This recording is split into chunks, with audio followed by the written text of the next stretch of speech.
Hello, my dear students. In this lecture, we are going to see one previous year GATE numerical. This question was asked in GATE 2021. Now here, in this question, the condenser is given, and for this condenser, we have to find the exit temperature of cold fluid.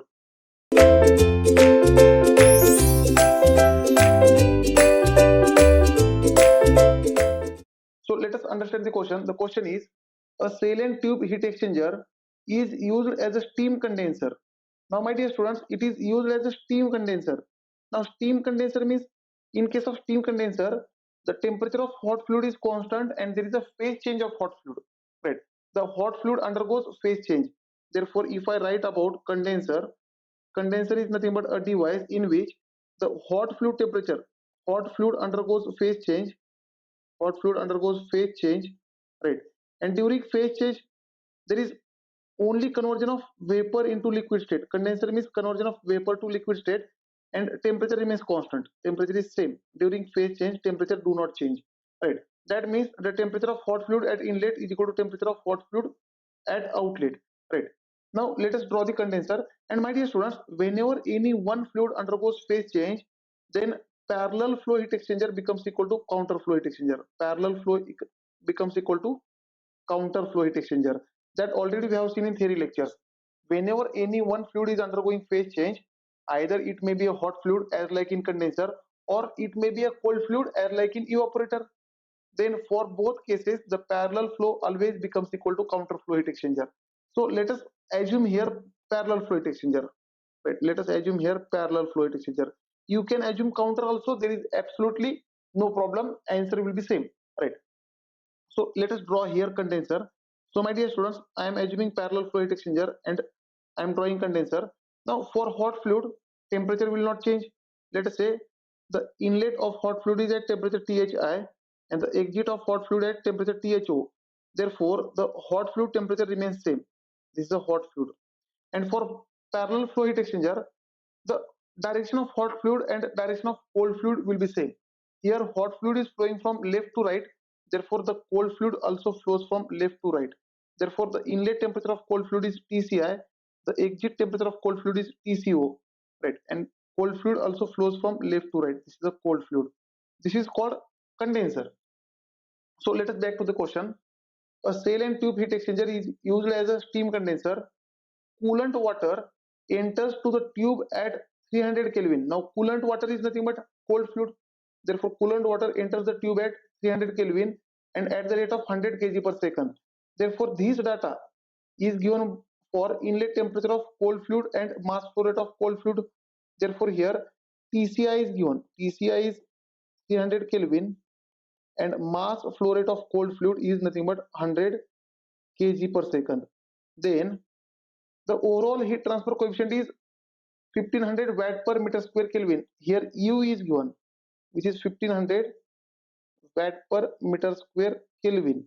Then, and the total heat transfer area is 400 meter square. Therefore, area of heat transfer is given 400 meter square. Then, steam condenses at a saturation temperature of 350 Kelvin. Now, the hot fluid is steam, right? Hot fluid is steam, and cold fluid is here water. Now, my dear students, they have mentioned steam condenses at, means there is a condensation of steam. Means condensation means phase change from vapor to liquid. Therefore, steam will be the hot fluid, and the temperature of steam is 350 degrees, 350 Kelvin. Therefore, here Thi is equal to Tho is equal to 350 Kelvin. It is given, right? Then assume that specific heat of coolant water is 4000 joule per kg Kelvin. Coolant water is cold fluid, therefore here specific heat of cold fluid is given 4000 joule per kg Kelvin, right? Then the temperature of coolant water coming out of the condenser is, now what will be the temperature of this coolant water coming out of the condenser? Means we have to find Tco. The question is to find Tco, temperature of coolant water, that is temperature of cold fluid at exit, right? So let us solve this for Tco, right? Now my dear students, whether you are assuming parallel flow or counter flow, there is absolutely no problem, right? Now here this left side temperature difference is called delta T1, that is Thi minus Tci is delta T1, and right side temperature difference is called delta T2, that is THO minus TCO is delta T2, right? Now, my dear students, here heat transfer through this heat exchanger can be calculated by, if I consider cold fluid, then it will be mCp of cold fluid, mCp of cold fluid into temperature difference of cold fluid, that is TCO minus TCI. If I consider hot fluid, I will write mCp of hot fluid into temperature difference of hot fluid, that is THI minus THO, right? And my dear students, here mCp of cold fluid is having finite value. Here mass of cold fluid is 100 kg, Cp of cold fluid is 4000, means it is having finite value, mCp of cold fluid. TCO minus TCI is also finite value, means this Q is having finite value. This will be having some finite value, right? But my dear students, here THI minus THO, this THI minus THO will be 0 because it is a phase change. Therefore, here can I say, as this is 0, therefore this Q divided by THI minus THO of the hot fluid is equal to EMCP of hot fluid, right? Now, as this difference is 0, therefore any finite value divided by 0 is always equal to infinite. Therefore, EMCP of hot fluid will be infinite. Therefore, here this EMCP of hot fluid will be EMCP maximum because infinity is the maximum. Therefore, EMCP of cold fluid will be equal to EMCP minimum, right? Here EMCP of cold fluid will be equal to EMCP minimum, and this is a special case. Whenever one of the fluid is undergoing phase change, then parallel flow becomes equal to counter flow, and for this fluid which is undergoing phase change, for this fluid EMCP is maximum. Therefore, the fluid for which temperature is changing, for this fluid the EMCP will be minimum, right? So here we got the EMCP will be minimum for cold fluid and maximum for hot fluid. Now, my dear students, let us use effectiveness method to solve this problem, right? Now here we know that now EMCP minimum is now for cold fluid, that is EMCP of cold fluid, right? And EMCP maximum is for hot fluid which is infinite. Therefore, the ratio of these heat capacities, that is C, is nothing but EMCP minimum divided by EMCP maximum. Therefore, anything divided by infinite is 0. Therefore, this C will become 0 here, right? And my dear students, so the effectiveness of this heat exchanger, here I have assumed this parallel flow heat exchanger. The effectiveness of parallel flow heat exchanger is nothing but, we have formula 1 minus e to the power minus 1 plus C NTU divided by 1 plus C. But here this C is 0. Therefore, this effectiveness will become, effectiveness of parallel flow is equal to 1 minus e to the power minus NTU. If you select counter flow also, the same formula you will get if one of the fluid is undergoing phase change, right?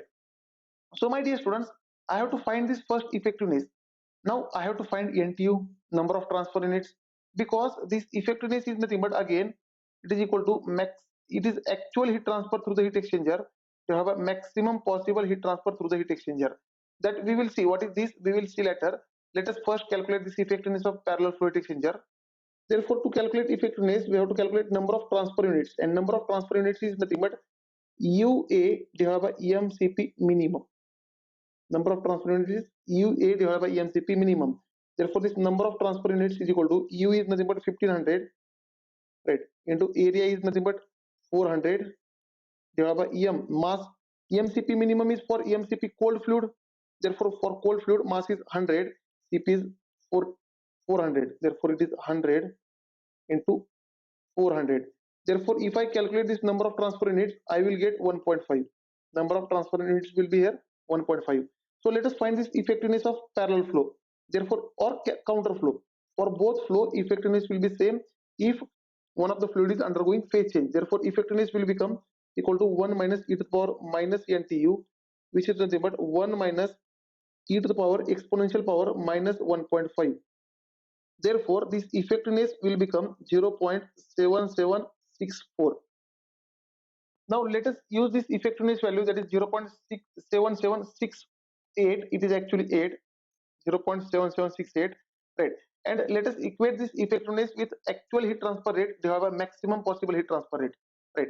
So my dear students, here I am considering effectiveness as, let us write down here, this effectiveness is nothing but 0.7768, therefore I will write here, right? So this effectiveness is equal to 0.7768, which is nothing but actual heat transfer rate. You have a maximum possible heat transfer rate through the heat exchanger.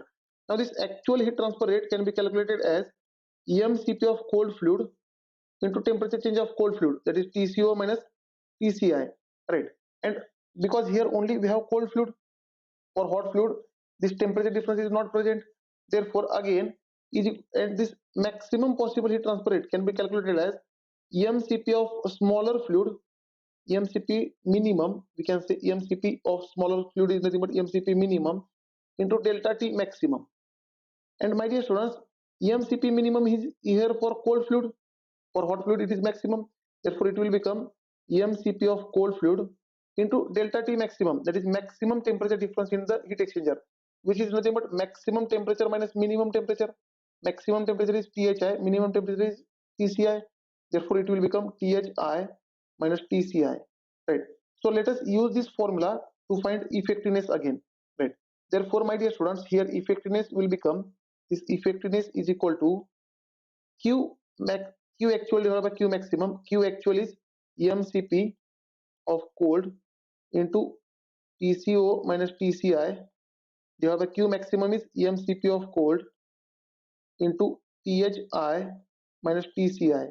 Therefore EMCP will get cancelled, and then this effectiveness will become TC of cold minus TC of I divided by THI minus TCI, right? And this value is nothing but 0.7768 that already we have calculated by NTU method. Now let us substitute values here, whatever may be the given values, let us put these values and let us find the unknown value, right? So my dear students, here TCO we have to calculate minus TCI, that is cold fluid inlet temperature is 300 Kelvin, therefore minus 300 divided by THI is 350 minus TCI is 300 is equal to effectiveness, that is 0.7768. So in this equation only TCO is unknown, so let us solve this equation for TCO. Now if I calculate this TCO, then I will get it is as 338.84 Kelvin. Because all temperatures are given in Kelvin, the answer will be in Kelvin. So my dear students, here in this fill in the blanks you have to type 338.84, or you can write approximately equal to 339 Kelvin also, right? So if you type here, because they are mentioning round off to the nearest integer, the nearest integer is 339, therefore you have to type here 339. Thank you dear students. In next lecture we will see one more numerical on this topic which was asked in previous year GATE examination.